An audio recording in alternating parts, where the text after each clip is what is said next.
tassa bhagavato arahato samma sambuddhassa.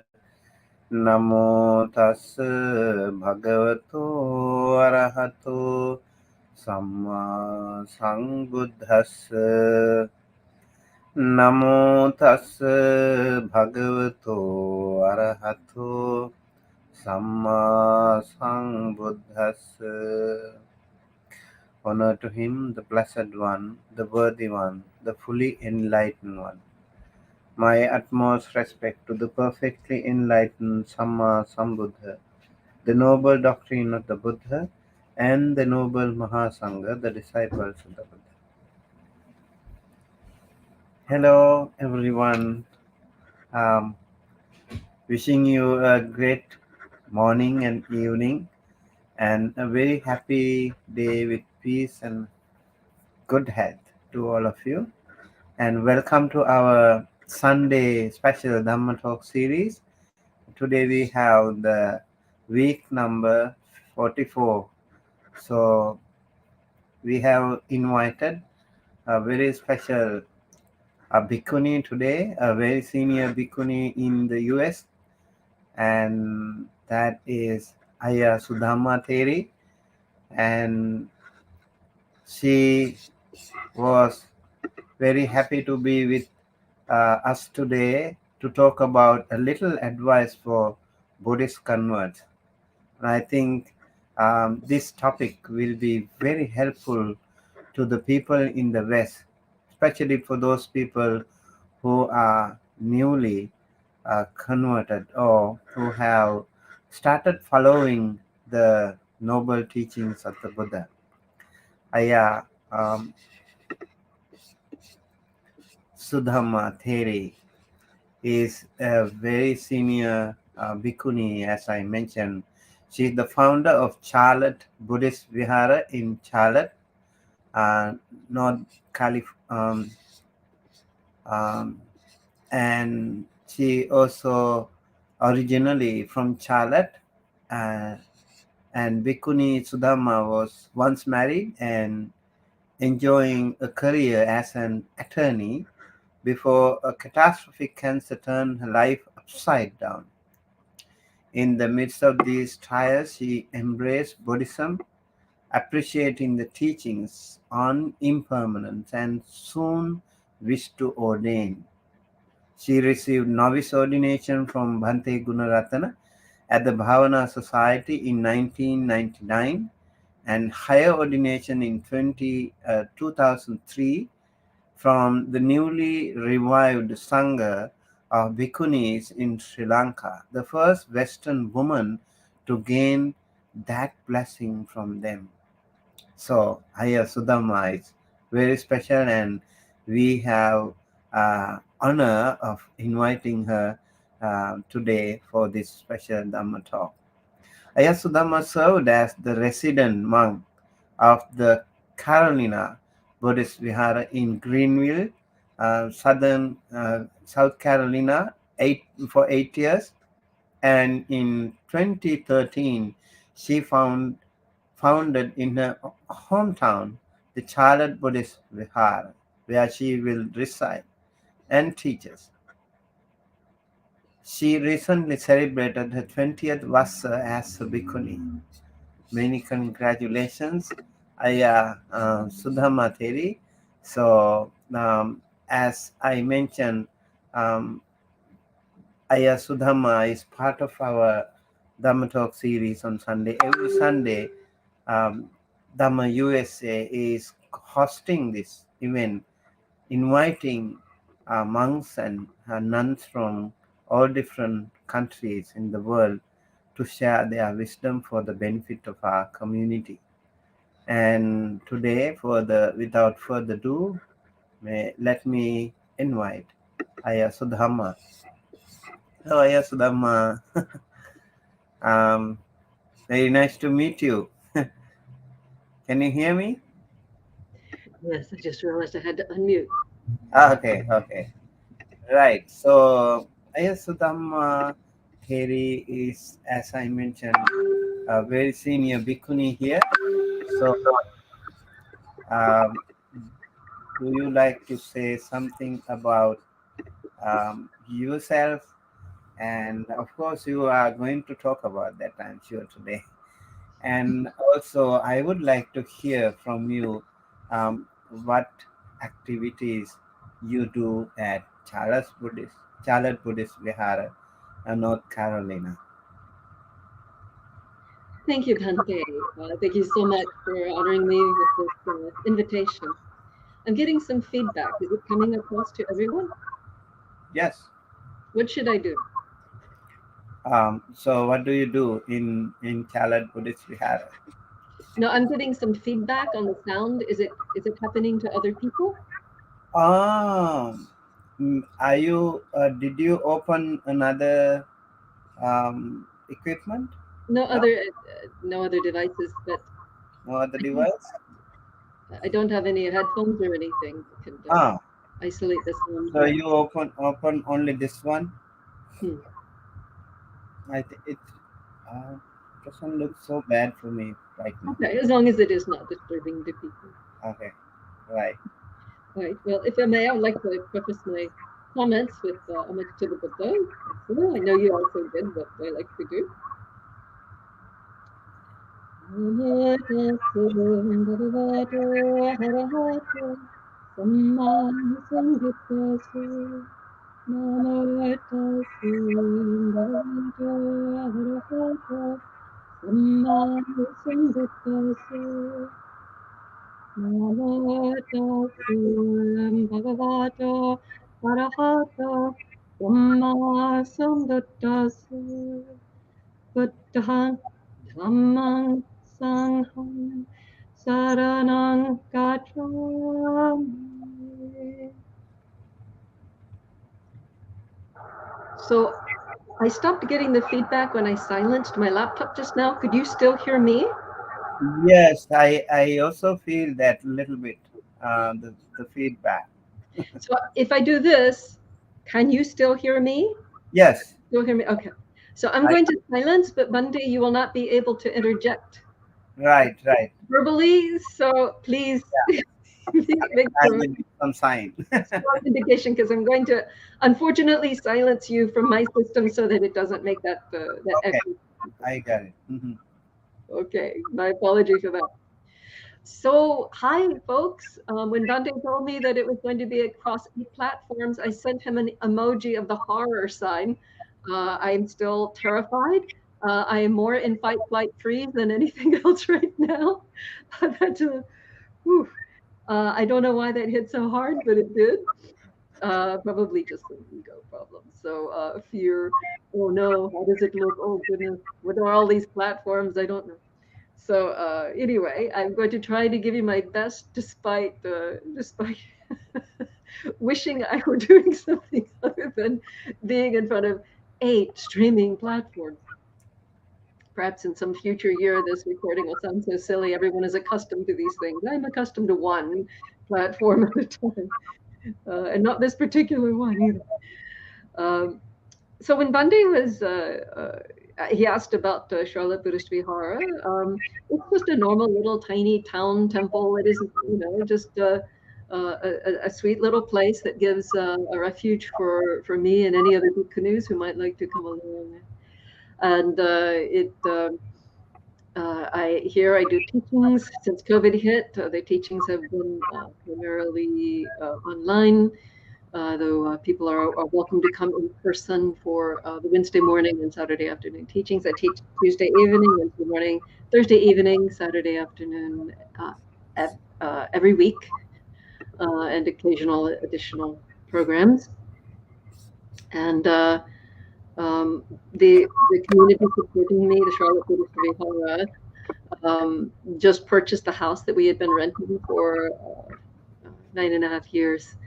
Still trying to pay down that what is owed on that.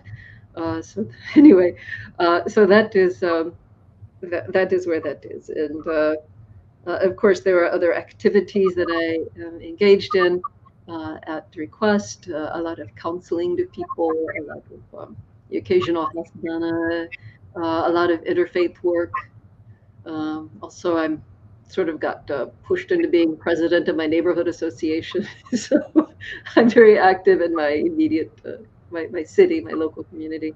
I'm the only visible Buddhist who returns phone calls in English within about 1 million people region. So, so there can be some things that come That's quite a resource. free to attend to for the community. When Dante was talking about my past and speaking of me so kindly, I realized I started counting in my mind, and I realized that January 1st, this past January 1st, marks 30 years since I met Buddhist monks for a New Year's Day meditation and immediately plunged into um, uh, Dhamma. And 30 years. And, you know, you can learn a lot in 30 years. In other words, I've made just about every mistake. other than truly loathsome ones. I've made every cultural mistake, every arrogant mistake, every assumption mistake, every verbal mistake, so that you don't have to. So I'm going to try to turn some of the resulting knowledge, perhaps wisdom, from so much pain, so many mistakes in these past 30 years, into something that'll be benefit to you. Maybe give you the advice that I wish someone had given me 30 years ago, when this feminist attorney, PTSD riddled, very sincere and very angry being collided with this very beautiful ancient tradition and the lovely people who brought it to me. And I do mean collided. Okay, so the gist of my talk is advice for converts, that is, anybody who's interested in Buddhism, new to Buddhism, particularly in the West, most especially in the United States. These are the people I can really speak to as people I kind of feel like I know in general. And what I got to say is it's a wild ride, buckle up. It's amazing. It's beautiful. The Dhamma is the best thing I've ever come across. And numerous obstacles can arise to one's practice. You come across things that occasionally can feel like a thorn, but it's so worth it. So my advice in general, overall to you today can be broken down into 2 points, 2 bits of advice. One, do not give up.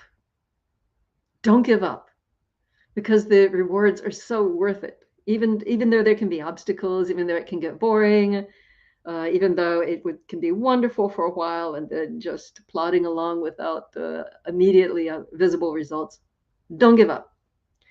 The other main point I want to make today is don't give up common sense. So don't give up, like don't give up this whole thing. Keep at it. Don't get discouraged. And please do not give up common sense. So I'm going to go into these 2 points. I want to read something from a Buddhist disciple. He heard I was going to give a talk on this topic, and he offered some reflections on it.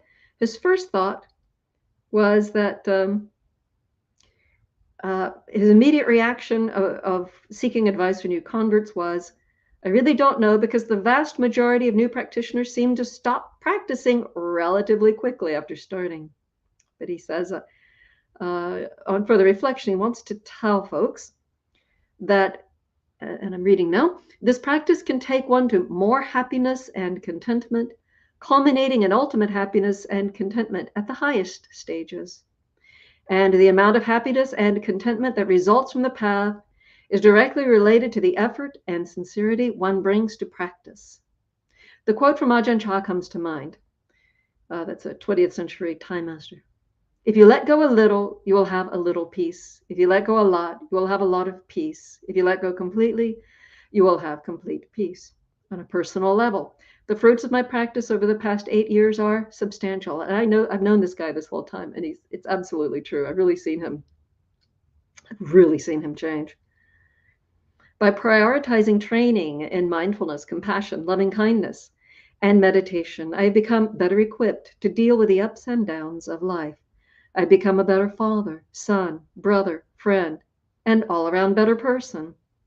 By prioritizing my own path of Buddhist practice, I've become better at every part of my life that actually matters, and given up many parts of my life that do not. Investigating the inner workings of the mind and understanding the assumptions and thought processes that bring us suffering, and freeing ourselves from their grasp through understanding is the only way to truly transcend suffering. Yet, so many people are unwilling to put in even a small amount of effort into this work. But in many ways, it is the only work that truly matters, because from that place of understanding and love, one can interact with the world in a way that is beneficial to oneself and others.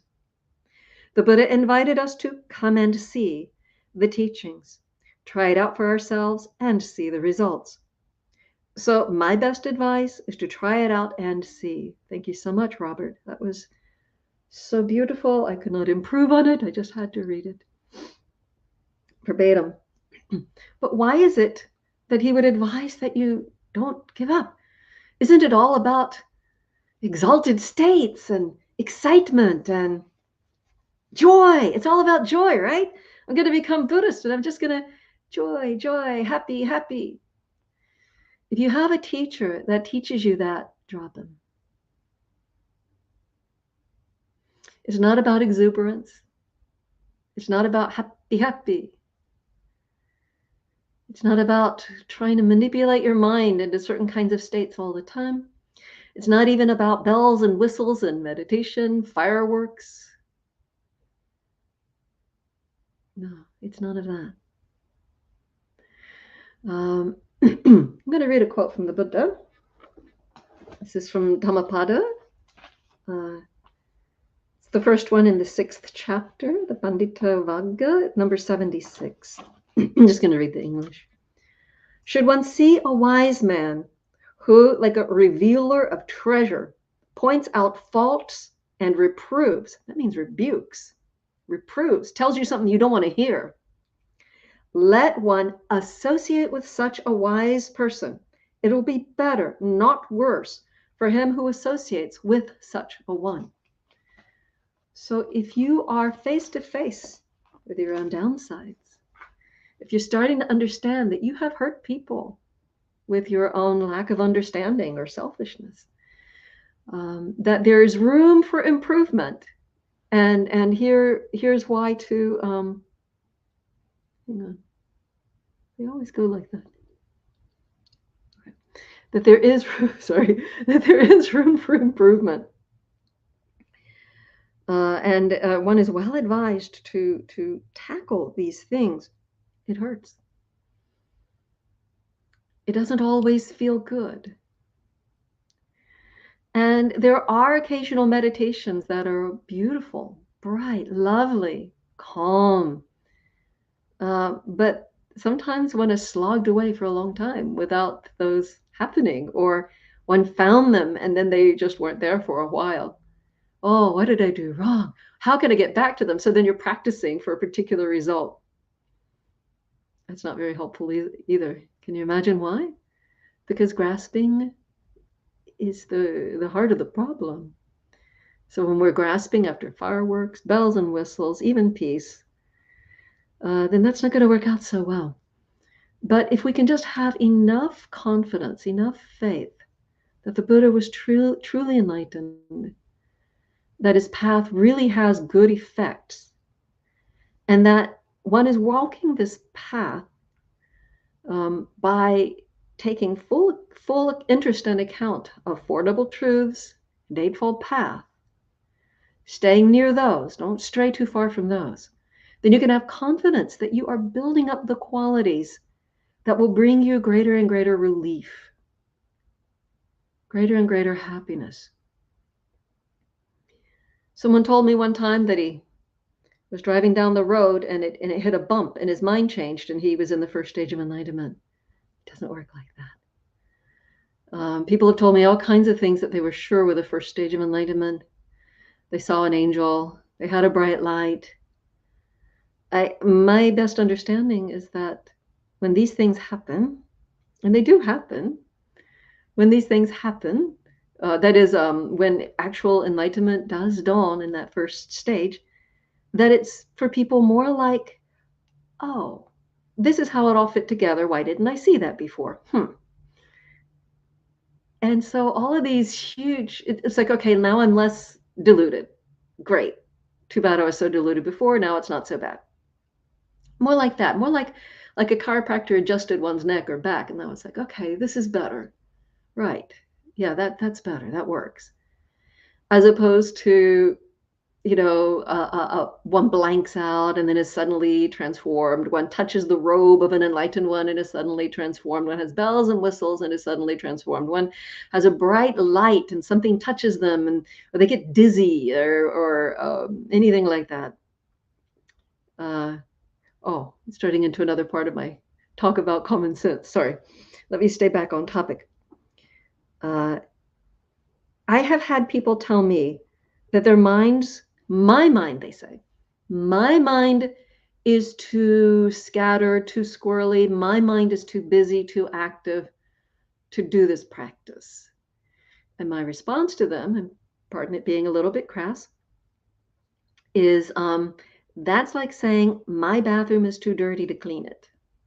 The dirtier it is, the more benefit you're going to see right away when you tackle it. So truly, when we're walking this Eightfold Path, when we're staying close to the Four Noble Truths, not getting lost in other distracting things that might seem to be good, we wear down our negativities, our greed, our hate, our delusion, our defilements, our impatience, our vengefulness, our jealousy, our worry, our anxiety, fear. We wear these things away, and we develop wholesome states: peace, patience, joy, bliss, kindness, compassion, joy at what others have instead of envy, even-mindedness. That's equanimity, even-mindedness, letting go, any beautiful, wholesome state. We develop these, and we develop them, we make them a habit, we work on this bit by bit. We start to see changes. But the Buddha said it's like if you had the handle of a tool, the wooden handle of a tool that you've been using for a long time. You can look at the tool and you can see that it's worn away. You can see the imprint of your hand, but you cannot say on this day this wore away, or on that day that wore away. You just know that, oh, it's been wearing down from all this usage. You see the negativities wearing down. You see the brighter states of mind strengthening, but not because you blanked out for a moment or touched the robe of a great being or did 100,000 bows at a sacred mountain. It's an inside job. It's an inside job that takes a lot of patience. Please don't give up. If you have found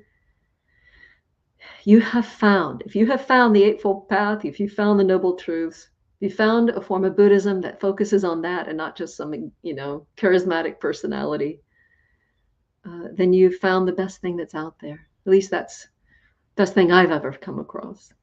And it's worth slogging away through the boring parts, through the parts that have no bells and whistles, through the parts that are embarrassing, humiliating, hurtful.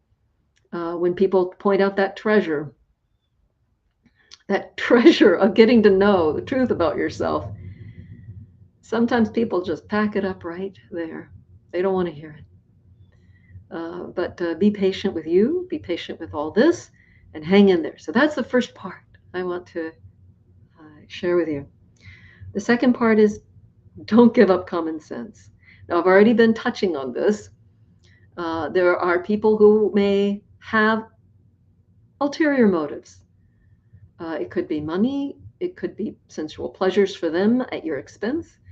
It could be just gains and honors. The Buddha gave us a whole chapter in the Samyutta Nikaya on the downsides, the dangers of a very good person, a very good monk, could get completely lost where they have no morals at all because they get so corrupted by gains and honors. So don't give up common sense. For example, well, let me go into categories. Let's see. Yeah. Okay. So basic tools of maintaining common sense are to stay close to the Four Noble Truths and the Eightfold Path, and stay humble. And then I'm going to break that down into a whole lot of bits of advice. There's almost endless number of things to say on maintaining common sense. Four Noble Truths are kind of this bullseye of what is this practice all about. That there's the symptoms. We have the symptoms of various suffering that manifest in various ways. As long as the mind is unenlightened, it's going to happen, at least subtly. That there's a reason for this. It's not because you got zapped by some angry god, or that because you were evil, or anything like that. The reason that we have suffering is because we have the cause of suffering, which is craving, accompanied by delight and lust, craving for this and that, and so on. So we have the symptoms that there is dissatisfactoriness in life. There is a cause, which is craving. There is prognosis. This is on the medical model. Symptoms, diagnosis, prognosis, medicine. Symptom, suffering. Diagnosis, caused by tanha, craving. Prognosis, will the patient live? Is there a possible full recovery? In this particular disease of suffering, yes. There is potential for full recovery. There is full freedom from suffering. And the medicine, that is the Eightfold Path. It is the medicine of the Buddha for overcoming all those symptoms by getting rid of the underlying cause and bringing full awakening. And what is the medicine? If you had like a strep throat, you would be given maybe some antibiotic, maybe azithromycin, told to take the medicine in a certain way. Don't take half of it and throw the rest away, and so on. Take it in a particular way. And, don't go on a ski trip. Don't do strong exertion, but rest. Have plenty of fluid. So there are things you need to do. There's a whole course. Even if you think, well, there's just a pill to take, there's still a whole course of action to do to overcome an illness. There's a course of action to do to overcome suffering. That Eightfold Path. The right, this, that, and the other. You've heard this list. The right Samma, I'm told, is from music theory, meaning in harmony, in tune. So in tune with reality, in tune with how things really are, in tune, right or skillful seeing, understanding, sammaditthi. So we need to have some basic right view of how everything fits together, at least a nascent, at least a modicum of that to get started on a spiritual path. Even just knowing that karma exists, there is wholesome versus unwholesome, there is efficacy of action. At least something basic like that is good enough to get started, but we have to have at least that. The Eightfold Path is sequential in the beginning, and then it builds bit by bit. Okay, so we've got to have that first bit, at least a little modicum of right understanding. Okay, that I mentioned. A very sophisticated understanding is understanding the whole package of the Four Noble Truths. That leads directly, at least a little modicum of understanding leads directly to realizing that grasping, hate, cruelty are not part of the path. They're the opposites are. So this is right thought or right intention, harmonious intention. I like to think of it as our life compass. Nekkhamma, Abhyapada, Abhihingsa. So that's like open-hearted letting go, I like to say. There are better translations, maybe, but that's what I like to say. Open-hearted letting go for nekkhamma, renunciation. Loving kindness, or at least non-hate. Compassion, or at least non-cruelty. All right? So those two are the wisdom parts of the path, panya. And then the next three are how you treat the world in your speech, your actions, your livelihood. And that's sila, that's a virtue. Harmlessness in your behavior towards others, basically. So that's the panya part of the path, the sila part of the path, and that leaves three more. Remember, it's 8, so it leaves 3 more. Right effort, right mindfulness, and right samadhi, or concentration. Stillness is the preferred translation by many folks nowadays. So the right effort, right mindfulness, right stillness.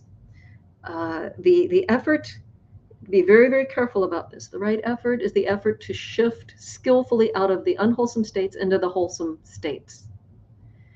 Learn your own mind. Learn your downsides, learn your strengths. Learn to weaponize your strengths against your downsides. Yours, not anyone else's, yours. You have to prevent your downsides. You have to overcome them when they sneak in anyway. You have to develop your upsides, any strength that you have. Patience, courage, generosity, honesty, mindfulness,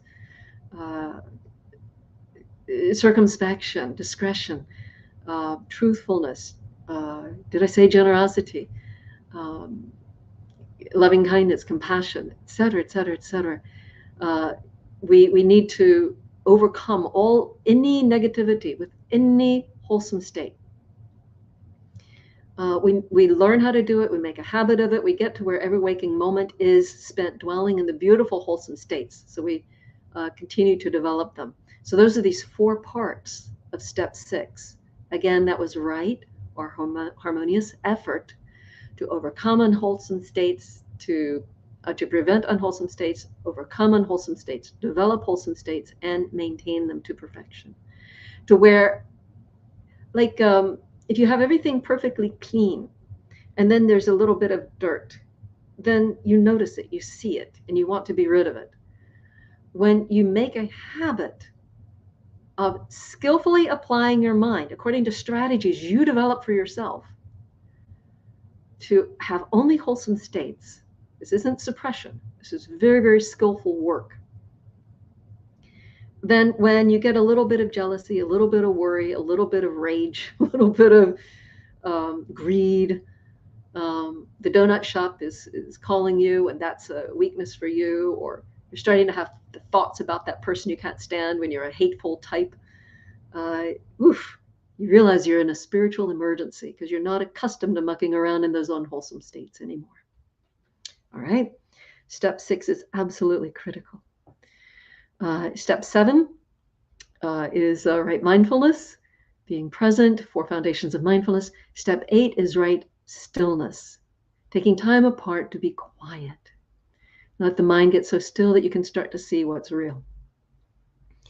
So those last 3 are the samadhi part of the path. So people refer to sila, samadhi, panya. So that the virtue part, the samadhi or stillness, calming and uplifting of the mind part, and the development of wisdom part. So any kind of teaching we're getting from any teacher, any resource, any website, it ought to be relatable back to this. Somehow it needs to come back to this. A lot of it will come back to where we're developing wholesome states over unwholesome states. We'll find a lot of information and material on that. That's where a lot of it will come in when in working with the mind.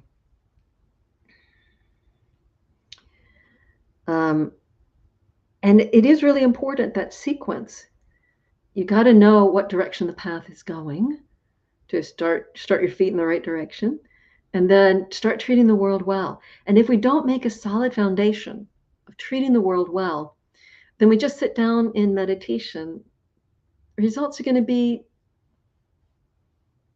a little more difficult and a little unreliable, in the sense that the foundation it's troubled. It's got cracks. It's got problems. It's shifting.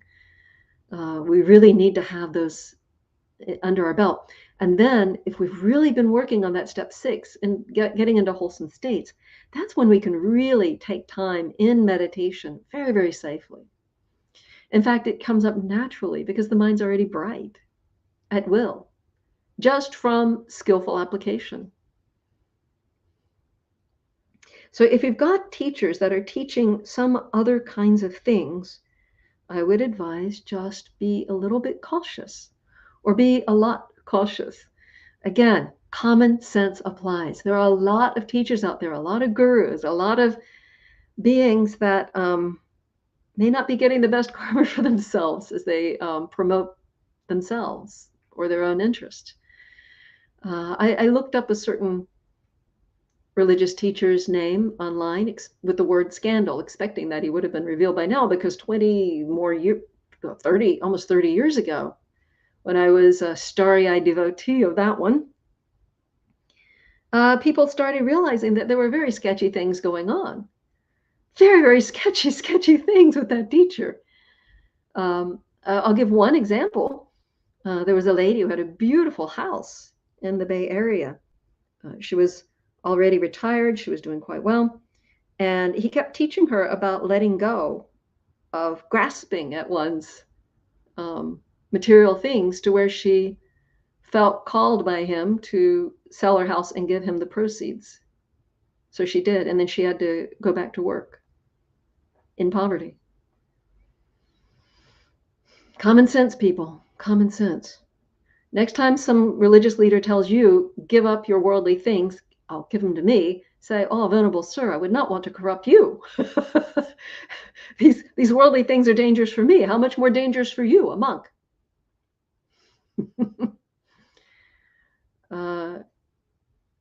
There was a teacher that, when I was a laywoman, flirted very heavily with me, and I feel like it might have even gone further if I hadn't had certain boundaries myself.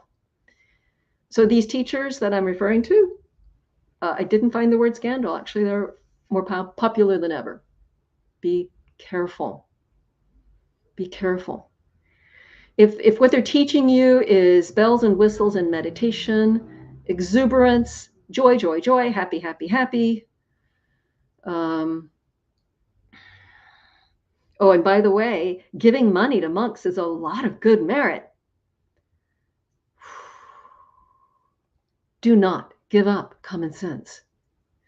And remember, men are still men. People are still people. And we still have to keep an eye out for what other agendas might be happening. I don't want to belabor that point where it takes us down too much. But I think it's just such a necessary thing for Western converts to hear. Okay, so another way I want us to maintain common sense. Be humble about cultural assumptions. When I said I crashed into this, I really did. And so do many, many other Americans. Oh, heavens. Our cultural assumptions that we already know kind of everything, that we sort of like our viewpoint is sort of the right one. And so then we can take the scripture and just put our own filter on it. And we're going to get the best results. Our culture is stark raving mad. Our culture is severely materialistic. Our culture has something called self-hate that other cultures don't even know what it is. There's this very famous interaction of some Western teachers with the Dalai Lama. The Dalai Lama was appalled and amazed to hear the word self-hate. Didn't know it was possible. So we're a little more messed up in the head than people coming from some other cultures, especially ancient India. We're very complex. We're very, very worldly. We're hyper stimulated. We have luxuries that were unheard of in those days. Think of hot and cold running water, air conditioning, instant heating. We live in a state of gratification, luxury, comfort if you're just at least, lower middle class American, you're living in a state of luxury that was pretty much unknown even to the wealthiest people of those days. We also have a level of individualistic self-regard that would have been madness in those days. So we kind of have a bit of madness on multiple accounts. I urge caution that we think that we're going to pick up the scriptures and read them and immediately understand them better than people from more traditional cultures that have had exposure to Buddhism from ancient times. Just look at that background assumption and see the painful absurdity of it. Let's be humble and be willing to hear perspectives that are foreign to us. Be willing to take the Buddha's words on something that we just don't want to hear. We don't want to believe. We want our own form of Buddhism that doesn't have some pesky concepts.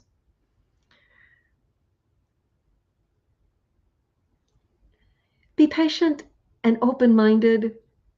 Don't just assume that our cultural way of seeing things is the one, okay? I think enough said on that.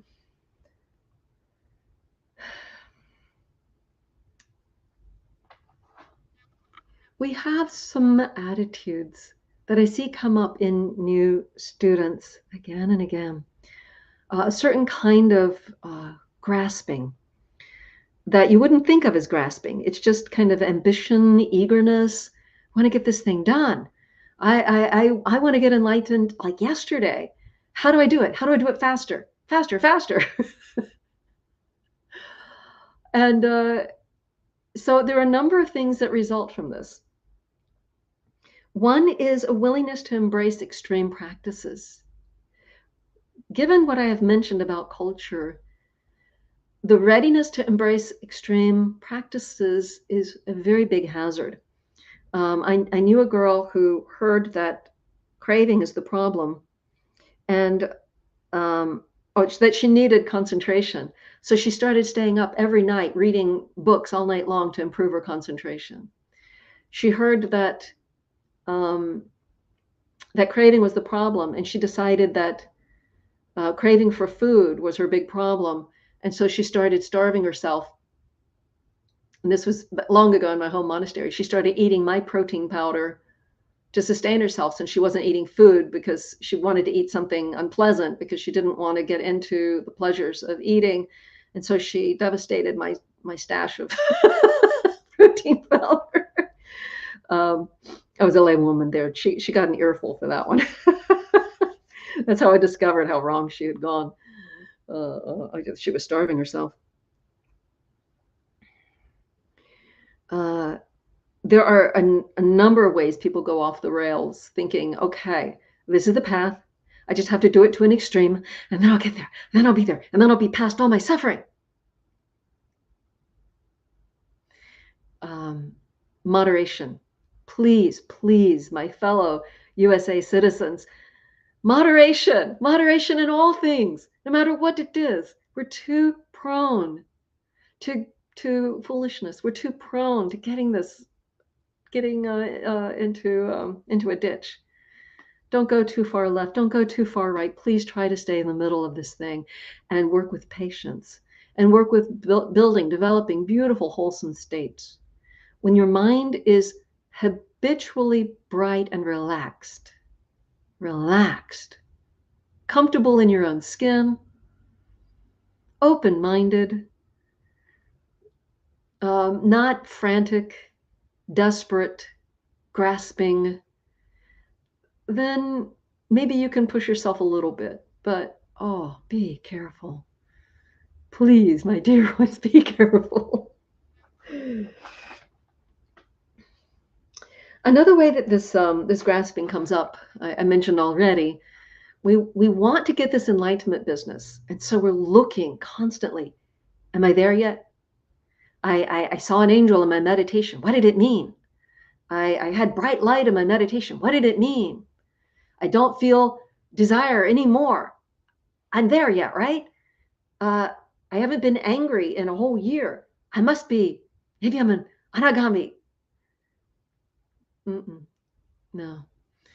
Um, all of this kind of grasping again leads us into dead ends, leads us into trouble. I want to point out, backing up to practice of extremes, a lot of times those extremes are actually that practice that we see the Buddha had mentioned in the first sermon, the Dhammacakkappavattana Sutta, where he talked about the two extremes not to be done, the extreme of plunging into sense pleasures, but also the extreme of self-mortification.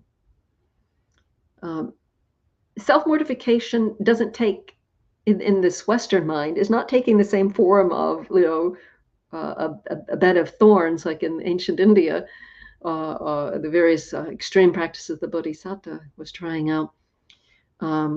But we do have a real strong self-mortification bent in USA circles that I have seen, trying to force our minds not to have thoughts, trying to force ourselves to have various practices in meditation, being harsh with ourselves when we have thoughts that we don't like.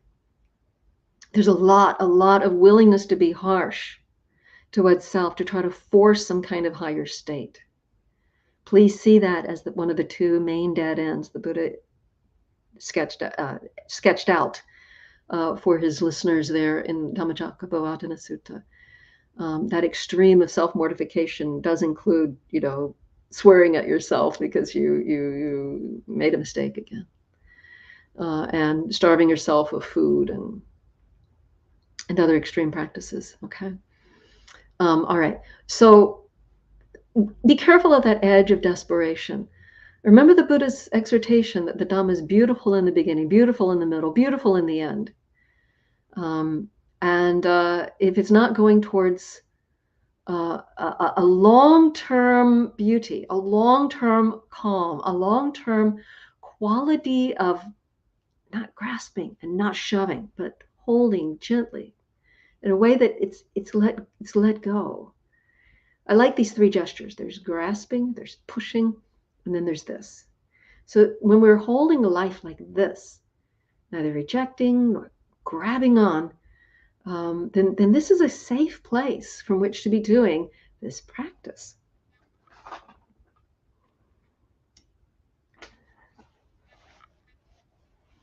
One of the ways to maintain common sense is realizing that Buddhism is a whole religion, and not to just carve out little pieces of it and say, this is it, and this is what I'm embracing. See if you can be patient enough to learn more about the whole religion. There's a reason it's been around for so long. It's very beautiful. And it has built-in guardrails. So when you take one little piece of it, I heard a guy say years ago that saying meditation is the only thing is like saying the sacrament is Christianity.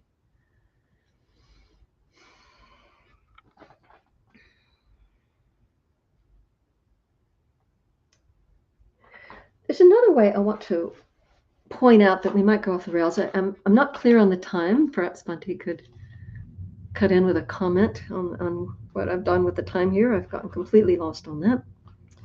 But I want to read this. This is from this wonderful little booklet Venerable Thanissaro published of Awareness Itself, Ajahn Phuong Jotika, 20th century Thai monk.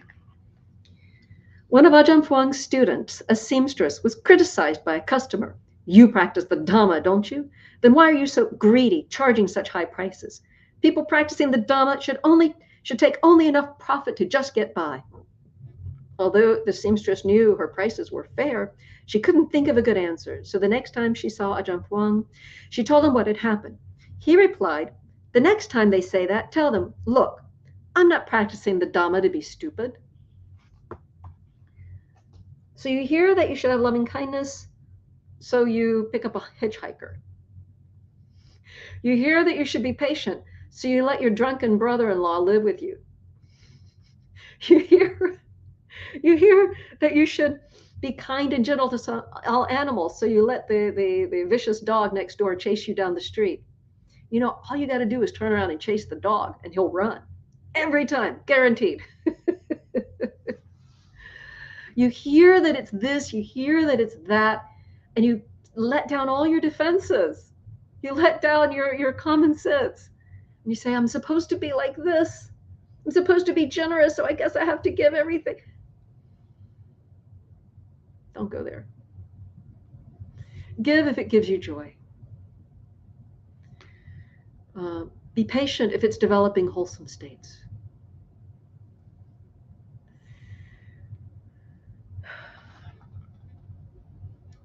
Don't let people gaslight you. Oh, going back to the gurus and the teachers, you're supposed to be a Buddhist. You're supposed to have faith. Just because you thought you saw the teacher do something sketchy, that's actually your defilements. Overcome them. Run, run, run. When you hear that,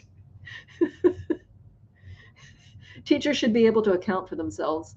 And if they tell you it's just your defilements, okay, there could be some truth in that, but they better account for themselves. And then maybe they should talk to you about your defilements, but not in a way to shame you and not in a way to quiet you, but in a way to help you be more empowered.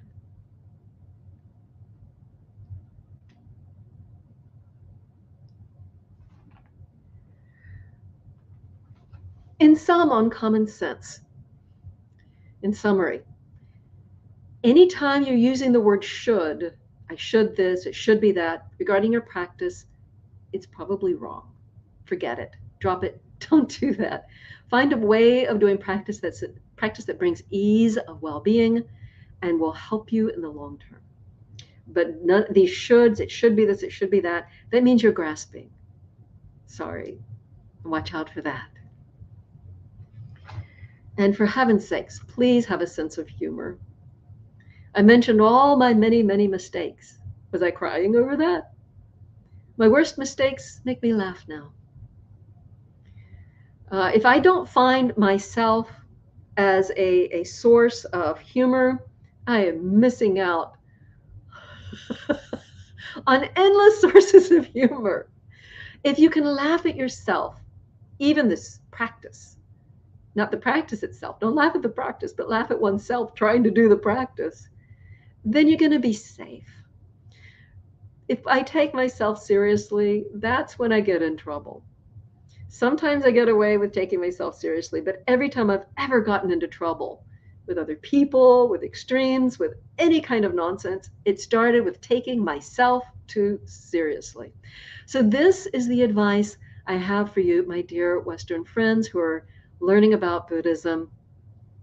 Again, remember the basic point is don't give up, and don't give up common sense. Thank you.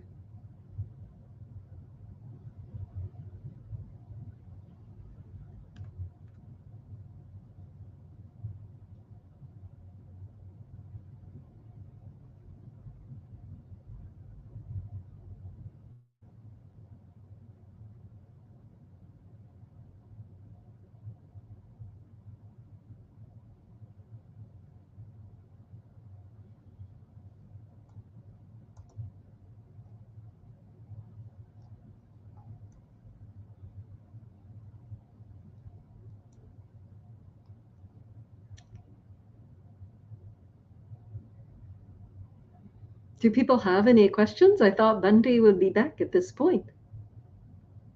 And I am just sitting here. I gave my talk.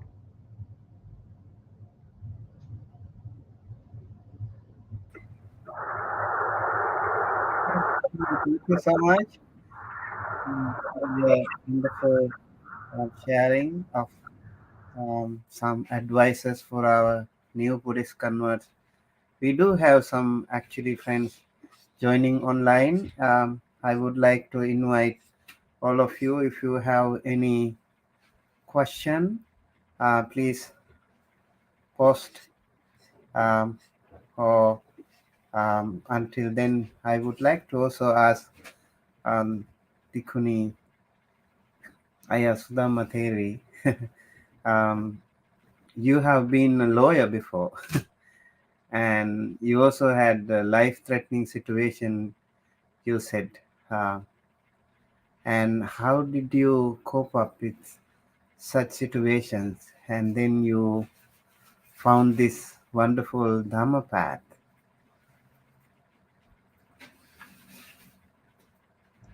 Bhante, could you narrow down the question a little bit? Yes, yeah. So maybe we can start with your health.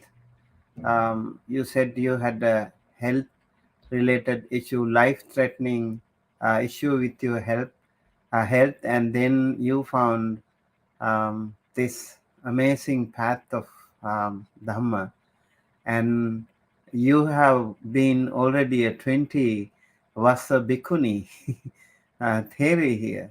And would you like to explain a little bit about that journey?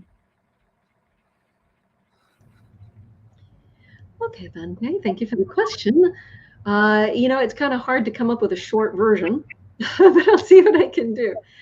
Um, in 1991, I graduated from law school and I married a guy from law school. And hang on a second, I'll mute the thing for the people. And started practicing law. And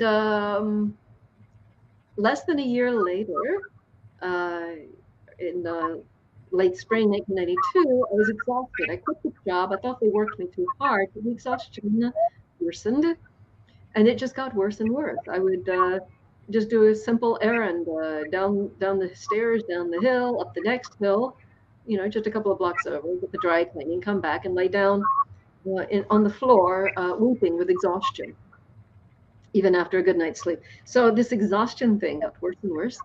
And I started on a spiritual search when the doctors couldn't figure out anything.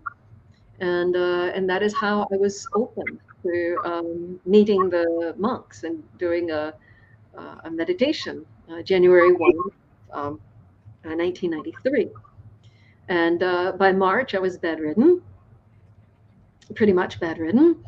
I was drowning in fluid in my lungs from a cancer in the mediastinum, in the middle of my chest. So it was lymphoma that had gone berserk in this, about the size and shape of a mango, of lymph nodes filled with cancer, about like this. I took the dimensions one time and carved an old hunk of bread, a little loaf of bread, into this shape to see what it was. It was about like that. Let's see, hard to see with my head so forward ahead of me. So a very, very large mango size. Wrapped around the spinal cord, wrapped around the heart. It had metastasized to the heart sac. And so I went through, all kinds of spiritual, I went through all kinds of medical emergencies. Now, I had just met the monks in January, and I had been sick since the spring before.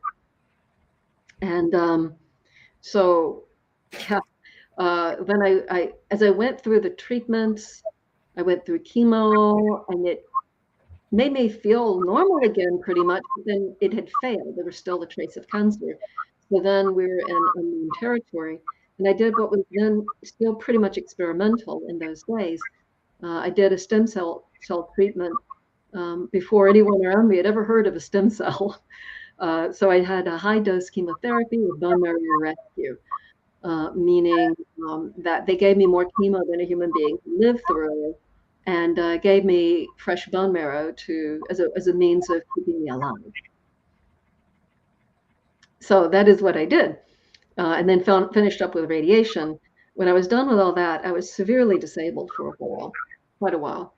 As in, needing a disability tag on the car to park in the disabled zone in the grocery store, because if I couldn't get a disabled parking space, I didn't have enough life energy to walk through the store and all the way back out to the parking lot. I just couldn't do it. If I couldn't get a disability space, I would have to go home. So it was that bad. And then my husband had a nervous breakdown and left me because the near-death experiences, the drama, the ambulance rides, we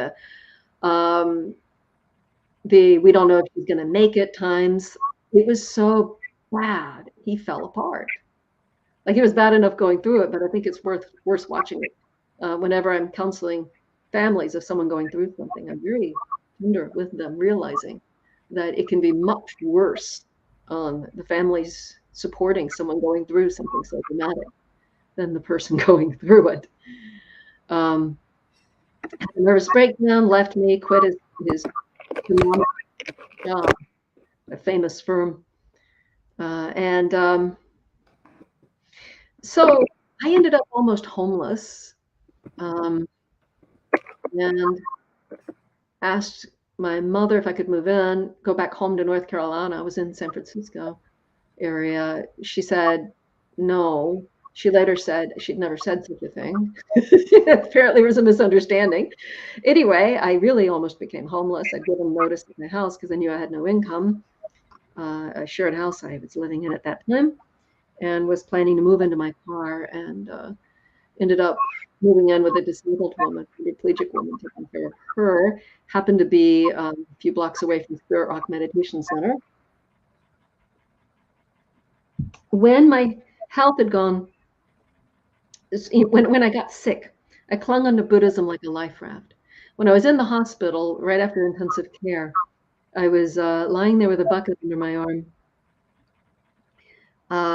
just agitated by steroids, wide awake, and vomiting, and from chemo.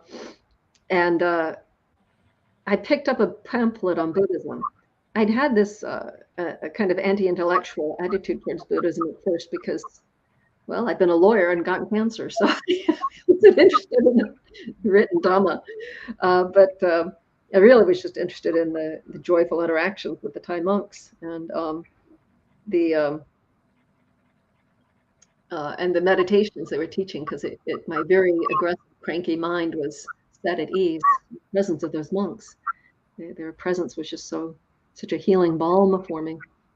So I was just really there with them all the time, as much as I could.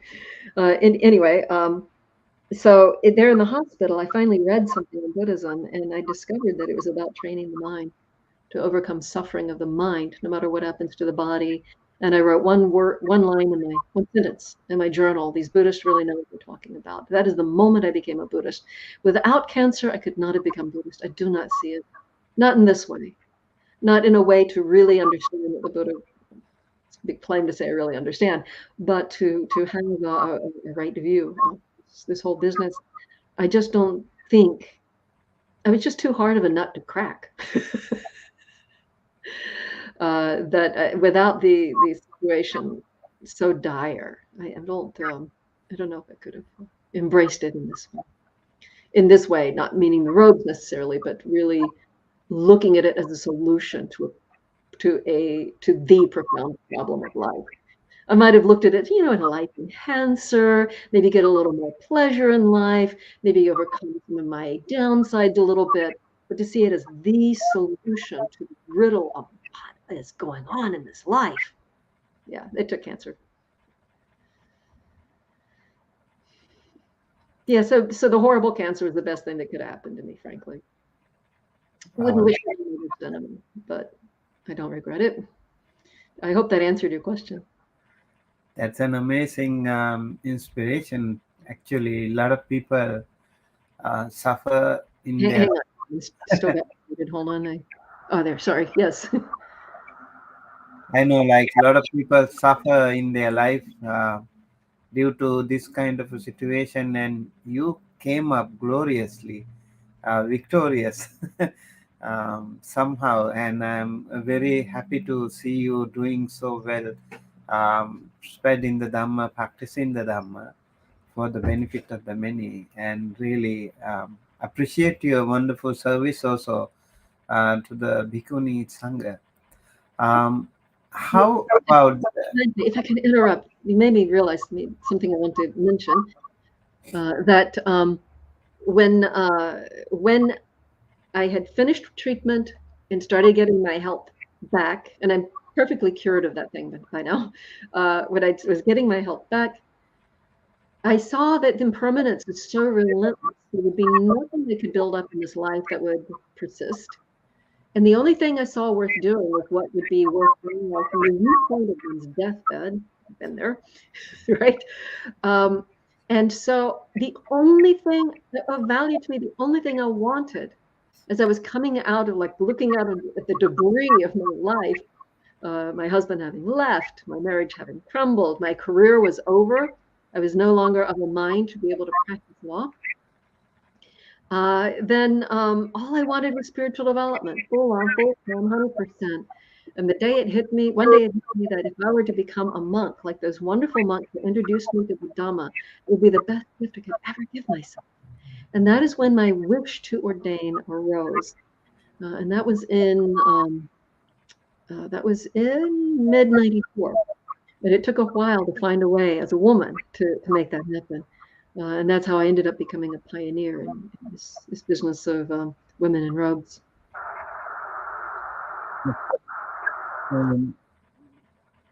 Bhikkhuni Sudama, now I think we have a lot of bhikkhunis in the West. Bhikkhuni Sangha, I think, is also growing here. How wonderful is that? And also, would you like to say about the activities of the Bhikkhuni Sangha, and if someone wants to join Bhikkhuni Sangha, and if someone wants to support Bhikkhuni Sangha, what should they do? To support Bhikkhuni Sangha, you can go to any bhikkhuni who has you feel confident in and give there, or give to their support organization, or there's a group called Alliance for Bhikkhunis. Alliance for Bhikkhunis, sometimes abbreviated AFB. Excuse me a second, I have to mute you. Sorry, Bhante. Mute you on my laptop so it doesn't echo. So Alliance for Bhikkhunis, which was established out of California, is the only umbrella group I know of that helps bhikkhunis across lineages, traditions, communities.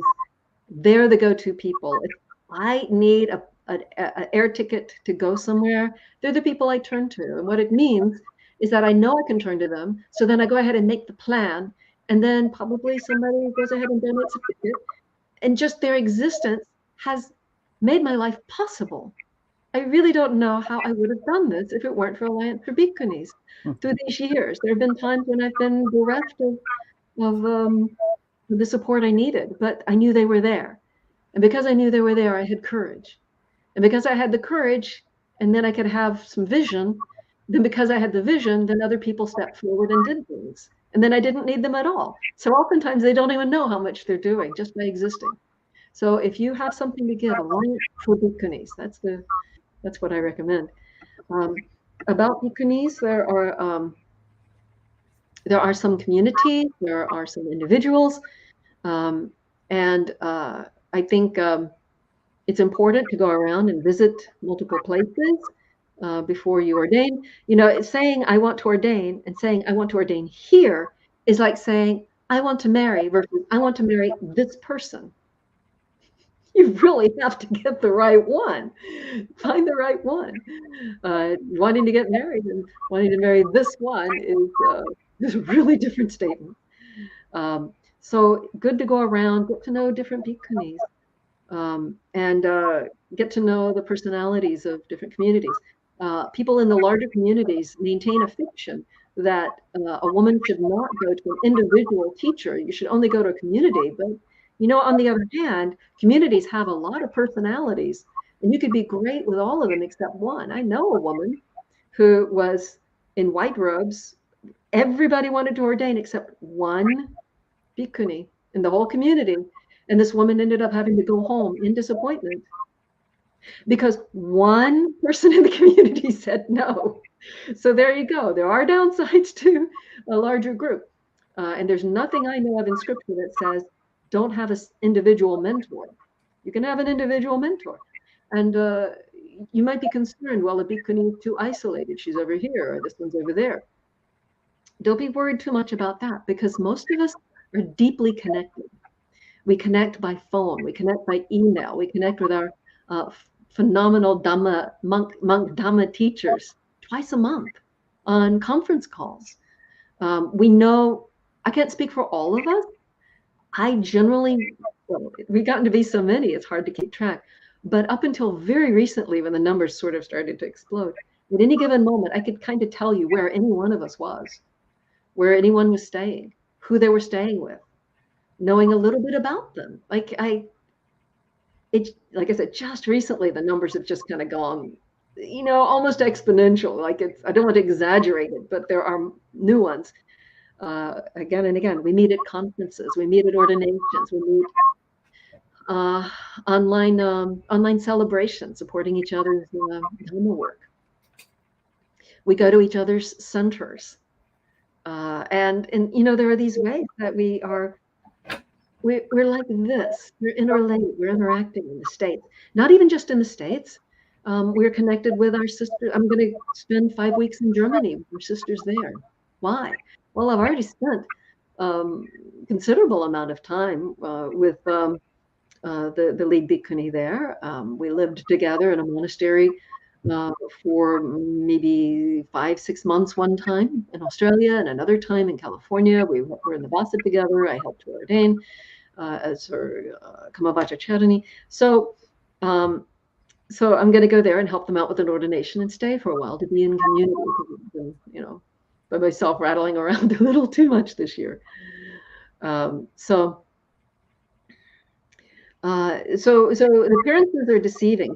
I keep hearing from people here and here and here, oh, the bhikkhunis, they're just in their own little silos. It's such a shame. Why don't they get together? We are together, but we each arose in some context, or we have some connection with a particular context, and those particular supporters want a bhikkhuni in that place.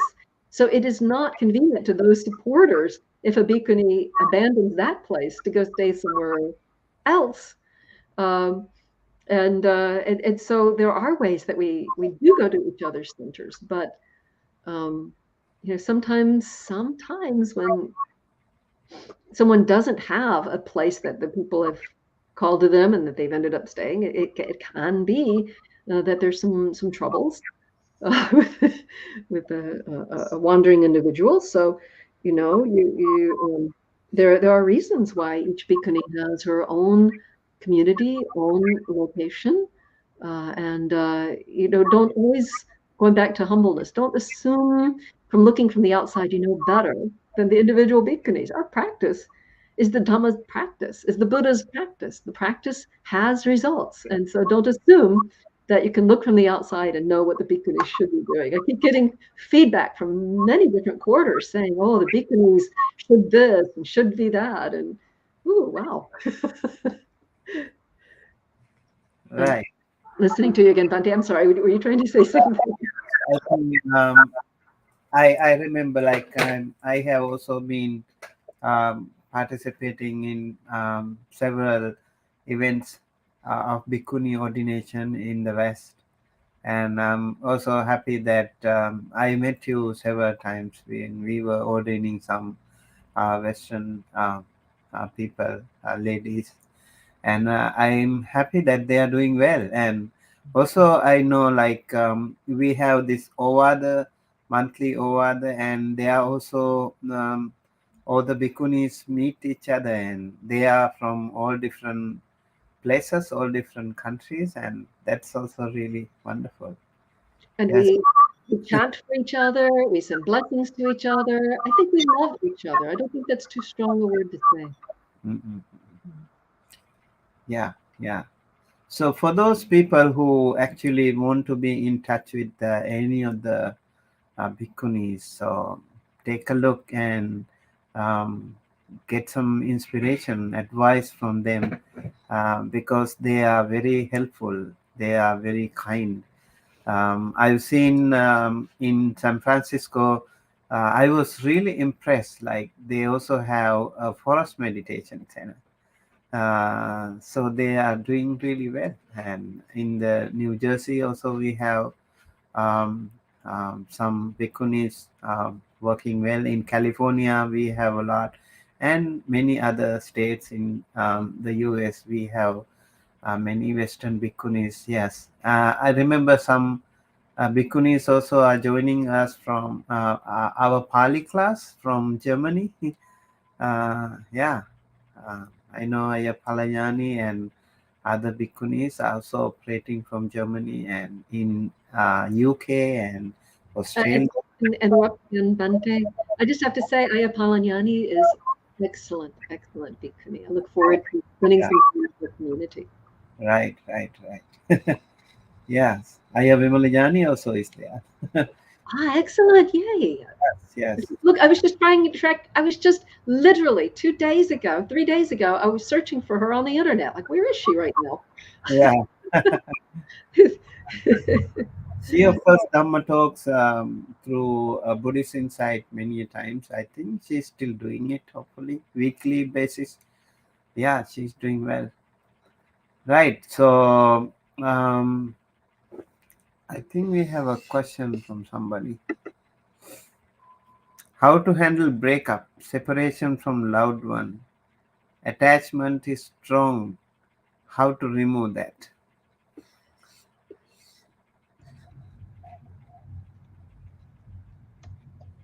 First, let me say, I'm so sorry. I'm sorry you're going through that. This is samsara. These things happen. You're not the only one who has gotten heartbroken.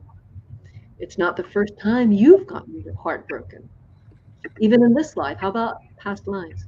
It's entirely possible that this person has done this to you many lifetimes, 10 lifetimes, 15, 20, 1,000 lifetimes, 100,000 lifetimes. Maybe this person has walked all over your heart. Maybe if you think like that, you'll be fed up. And all of this romance and attachment, and oh, if only this, and oh, if only this person could see that. Realize, they probably hurt you before, and maybe countless times. So, how about let this be done? Let it be done this time. The hurt has happened. Enough. Enough with that one. Some kind of karma got in the way, or maybe there's some other past thing that you just can't get past, some obstruction, or maybe you have such good karma that you have some amazing future potential that a little bit of a chaos needed to sweep in and sweep out the debris so that you could have a more beautiful, excellent life. That's what happened with me with cancer. It swept it and it shook me upside down like a snow globe. And then what remained was so much more beautiful. When my husband left me, I was left weeping, weeping. I was crushed. I literally, when I say I almost became homeless, I was literally making plans to move into my car. Well, I mean, first I lived with other people, but the limited amount of alimony he sent me that we'd agreed on ended. And I was still weak, too weak to work. And I was in trouble. And I thought my parents had turned me away. They did, but that's another story. They think they did. And yet, it ended up being the starting point of a whole new life. So, how about if you look for the starting point of this whole new life? What have you been unable to do that you were doing while you were orbiting this person? What would be beautiful? What's the beautiful thing that you could do next? Do that.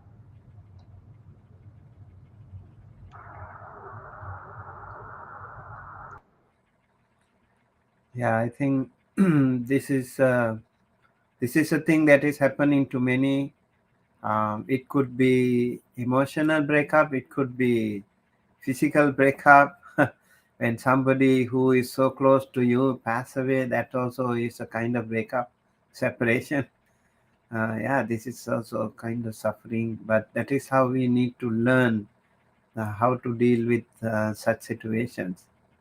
Um, yeah, I think when we practice the Dhamma, like how uh, maybe the impermanence thing, right, can also be helpful.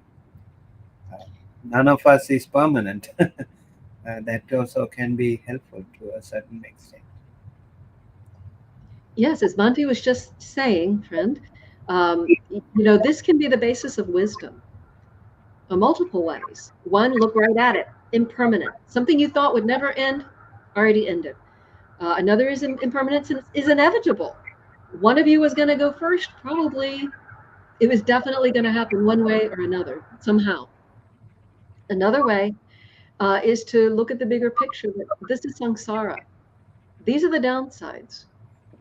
This can happen. It can happen in other ways as well. As long as we're here with these, aggregates, with these bodies, then we are subject to all the pains of this being, this way of being. We're subject to all of it. And maybe feel like, oh, enough. If I don't have a problem, I don't need a solution. The Buddha gave us a solution. Until we open our eyes to see the problem, the persistent nature of the problem, not just some passing thing, and not just some little bit of self-improvement. He gave us a solution, ultimate solution to the ultimate problems. And when we get hurt, maybe we open our eyes and say, oh, it's really like that in everything. Hey, maybe I need the Buddha's solution. Can be the best thing. Right. So in the West, as these wonderful theories of bhikkhunis, sayales, they all do such wonderful services to the Dhamma, practicing themselves and also renouncing their life and then dedicating themselves to the spiritual practice. I think we need to really appreciate that. And also, you also need to get inspired by these wonderful monks and nuns and who practice their spiritual path for the benefit of all of you. So I think with that, hopefully we can conclude today's this Dhamma session, and I would like to invite Ayya Sudhammā to do maybe give a last piece of advice if you have any for our community, especially who have actually started following the Buddhist path. Would you like to add some last piece of advice? Just what I've already been saying, friends. Don't give up. It's truly, truly worth the most. It's truly, truly worth focusing on. It's truly worth every little ounce of effort you put into it. And you put in a little effort, you'll get some results. You put a lot of effort, you will really see amazing changes over time with patience. Have a sense of humor. Don't give up common sense. And I think you'll be on a really good path. Thank you so much, Ayya Sudhammā Therī, for this wonderful Dhamma session. Little advice for Buddhist converts. And I hope it was helpful to all our wonderful friends around. And with the blessings from all of us, I also would like to appreciate all the people who joined us. Maybe Michelle, Suminda Dharmasena, Julie, Sangamita, Kiran Power, Kavita Agrawal, Shantipal Sonun, and Ashok Tandi, and Anban, Nishani Kaushalya, and all the other friends who joined online, and they appreciate Bhikkhuni's wonderful talk today, and we appreciate too. And so, with all the blessings of the Buddha Dhamma Sangha, may you be well, happy, healthy. May you be able to achieve your spiritual goals as soon as possible. As much as you have done this, become victorious in coping up with this life-threatening situation. I'm sure you will also be able to walk your spiritual path. You know how the suffering of the truth of suffering, you have gone through that, you have personally experienced that, and I wish you all the best to work along this wonderful Dhamma path for the benefit of yourself and for the benefit of the others. May you always be well, happy, healthy. May the noble triple gem bless you, help you, protect you, and guide you towards the right path. May all our friends Also be well, happy, healthy, and all your near and dear ones, all your friends, relatives, teachers, and elders also be blessed by the Noble Triple Gem. May all of us be able to um, walk along this Dhamma path with good health, with wonderful Dhamma friends, wonderful Kalyana Mitra friends, and may all of us be able to attain the supreme bliss of Nibbana, the absolute peace and happiness at the end of our samsara. Thinking thus, let us say sadhu 3 times to conclude this event. Sadhu, Mm. sadhu, sadhu. Bhikkhuni, can I invite you to do some chanting in English to conclude? Okay. May there be every good blessing. May the devas protect you. By the power of all the Buddha's wisdom, may you ever be well. May there be every good blessing. May the angels devas protect you. By the power of all truth, the Dhamma, may you ever be well. May there be every good blessing. May the devas protect you. By the power of all the saints, the Sangha, may you ever be well. Sadhu, sadhu, sadhu. Thank you so much. All right, friends, we'll see you again with another Dhamma talk on Sunday and Sunday 7 a.m. Remember Pacific time.